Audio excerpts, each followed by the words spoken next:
দেখো জিরা রেসিপিটা, জিরা দিয়ে কুমড়ো রেসিপি।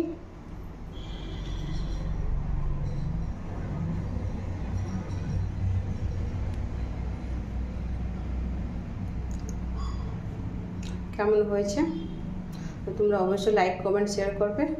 আর জিরা কুমড়ো রেসিপিটা কেমন করে বানিয়েছি, নিরামিষ রেসিপিটা, তো তোমাদের কাছে শেয়ার করবো। Hello friends, welcome to ফুচকি kitchen. ফুচকি kitchen থেকে তোমাদের সকলকে জানাই স্বাগত। আজকে দেখো ফুচকি কিচেনে কুমড়ো বানাবো, কুমড়ো রেসিপি নিরামিষ। তো কুমড়ো আর একটা ছোট্ট আলু কেটে নিয়েছি, ছোটো ছোটো পিস করে কেটে নিয়েছি, জল দিয়ে ধুয়ে রেখে দিয়েছি। আর ফোড়নে দেওয়ার জন্য দেখো এখানে আমি একটা তেজপাতা, জিরা গোলকি, আর জিরা নিয়েছি গোলকি না, আর শুকনো লঙ্কা আর গোটা গরম মশলা নিয়েছি, একটা দালচিনি, এলাচ আর লং একটা নিয়ে নিয়েছি। তো চলো রেসিপিটা আমি শুরু করব। কড়াইটা বসিয়ে দিয়েছি, কড়াইটা গরম হয়ে এসছে, অল্প তেল দিয়ে দেবো।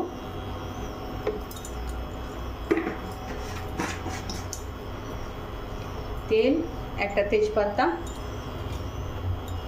শুকনো লঙ্কা,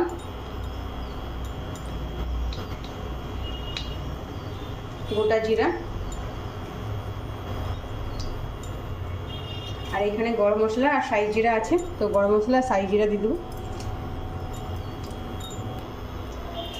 এর আর একটু পাঁচফোড়ন দিয়ে দেবো, পাঁচফোড়ন দিয়ে চালিয়ে নেব।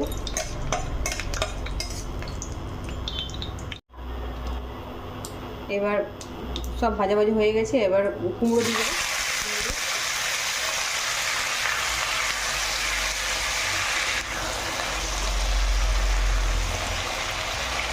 কুমড়োর জলটা ছাঁকা পর্যন্ত এখন ঢাকা দিয়ে ভেজে নেব।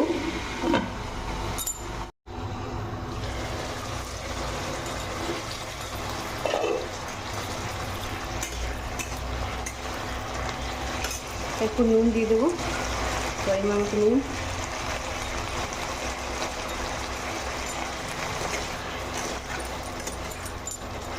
একটু হলুদ দিয়ে দেবো।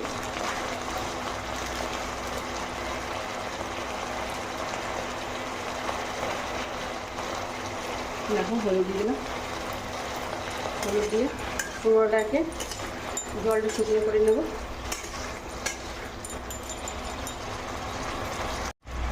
তো এখানে দেখো কেটে রাখা টমেটো, লঙ্কা আর আদা কুচি দিয়ে দেবো।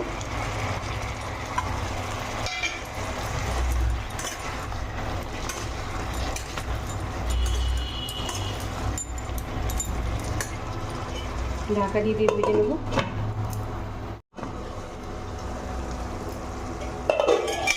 ঢাকনার জলটা শুকনো হওয়া পর্যন্ত আমি ভেজে নেব কুমড়োটা।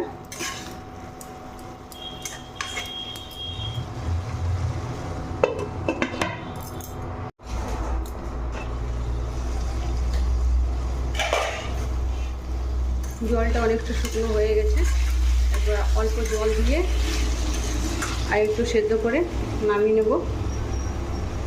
তো অল্প জল,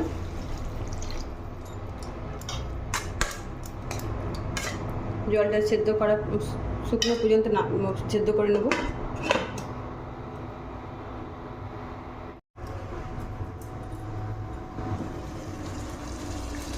জলটা অনেকটা শুকনো শুকনো হয়ে এসছে। জিরা দিয়ে কুমড়ো নিরামিষ রেসিপি।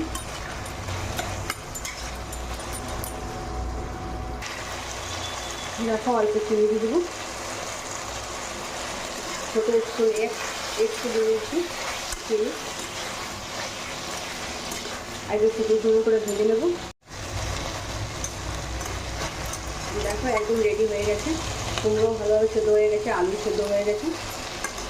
এটাকে নামিয়ে নেব, একদম রেডি জিরা দিয়ে কুমড়ো রেসিপি।